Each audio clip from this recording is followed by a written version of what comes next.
Bonjour à tous, continuons notre série de vidéos concernant la création. Petit rappel, lorsqu'on lit le premier chapitre de la Genèse, le récit de la création du monde et du vivant, on comprend que Dieu a tout créé selon un ordre précis. Et cet ordre établi dès l'origine du monde est très important. Chaque fois que Dieu introduit un principe nouveau dans la création, nous avons le mot hébreu bara dans le texte originel et ce mot est utilisé 3 fois dans la création.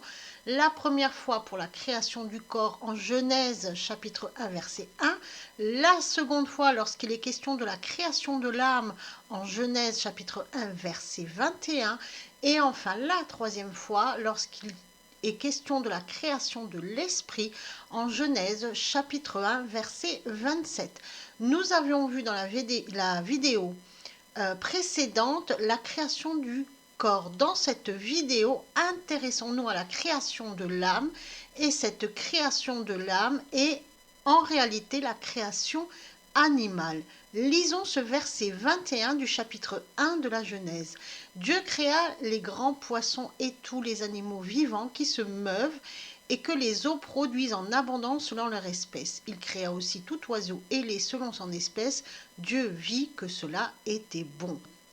Ici, on retrouve le verbe créer, bara, Dieu créa. Donc, Dieu Elohim, le Dieu de la puissance, le Dieu de la création, introduit un principe nouveau dans la création qui est l'animal. Remarquez cette locution, tous les animaux vivants. Pourquoi cette précision? Pourquoi on dit qu'ils sont vivants? Dans le texte en hébreu, les animaux, c'est nefesh, le corps. Nefesh, c'est la matière. Et là, cette matière est rendue vivante. Pourquoi? Qu'est-ce qui rend ces corps d'animaux d'abord formés de matière inerte vivants? Qu'est-ce qui anime le corps?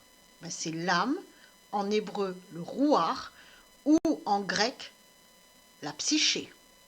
Ce mot rouar définit un vent, c'est le souffle qui anime, donc l'âme. Et c'est là que la plupart des traducteurs ont opéré une confusion en donnant à ce souffle de vie la traduction de l'esprit. Et c'est ainsi que dans la plupart des traductions qui découlent du latin, nous avons cette erreur et cette confusion entre l'âme et l'esprit. L'âme anime le corps, elle est le souffle qui anime le corps et qui fait le pont entre le corps et l'esprit. Elle contient l'ADN, elle contient l'instinct.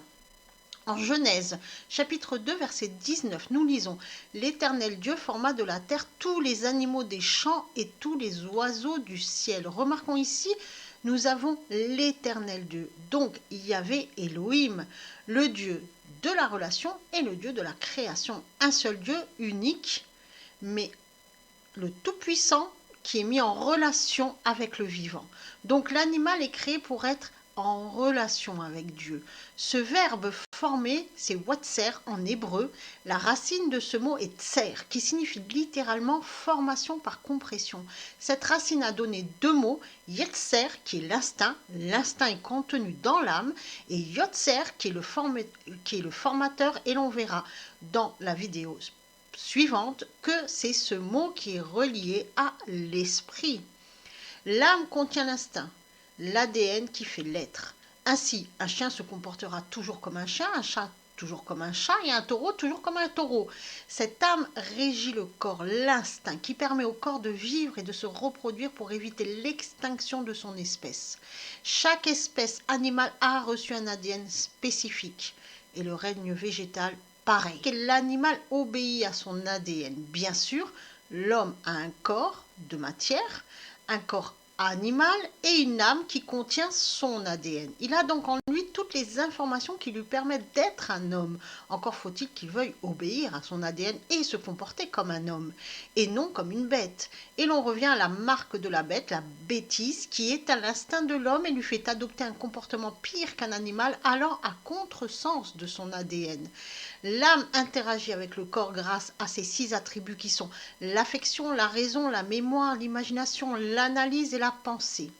Quand vous avez un trouble de l'âme, vous êtes dans l'angoisse, vous êtes dans ce qu'on appelle les névroses et ça va forcément se répercuter à l'esprit.